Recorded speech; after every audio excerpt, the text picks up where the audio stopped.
हम ऐसा पाठ्यक्रम पर जोर दे रहे हैं जो कहीं ना कहीं आगे जाकर रोजगार तो आपको देगी, रोजगार के साथ आपके अंदर हमारी भारतीय ज्ञान परंपरा के अनुसार आपके अंदर संस्कृति और संस्कारों का भी सृजन करे, ऐसी हमारी नई शिक्षा नीति का उद्देश्य 2020 में हमारे सम्माननीय प्रधानमंत्री डॉक्टर नरेंद्र मोदी जी के नेतृत्व में इस नीति को लागू किया गया था। 1986 के बाद काफी समय तक ऐसा महसूस होने लगा था कि नई शिक्षा नीति की आवश्यकता है, और जब 2020 में ये नीति आई, 21वीं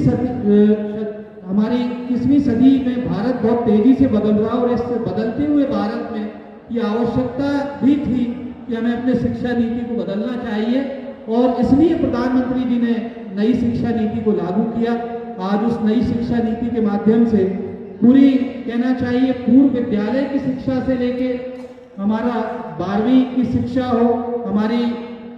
माध्यमिक शिक्षा हो या उच्च शिक्षा हो, उसमें बहुत सारे बदलाव प्रस्तावित किए गए हैं। पहले की जो शिक्षा रहती थी उसमें बीच के दौर में ऐसा देखा गया कि रटते हुए आप अच्छे अंक हासिल करें और अच्छे अंक को डिग्री हासिल करें, और उस डिग्री से वास्तव में आपको आगे जीवन में कितना लाभ होगा, अलग अलग विविध क्षेत्रों में कार्य के दौरान आपको कितना लाभ होगा, ये कोई मूल्यांकन उसमें नहीं होता था। मगर नई शिक्षा नीति को बहुत सोच समझ कर ऐसा बनाया गया है जो हमारे भारत के भविष्य का निर्धारण 2047 में जब भारत को विकसित भारत बनना है,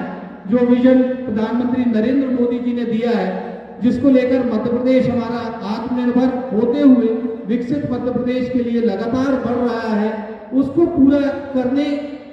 में यदि किसी योजना की या किसी की सबसे बड़ी भूमिका होगी तो मुझे लगता है नई शिक्षा नीति की होगी। और हम सब देख सकते हैं महाकौशल यूनिवर्सिटी में बहुत सारे पेटेंट्स इन्होंने ऐसे कराए हैं, और ये पूरा वोकल फॉर लोकल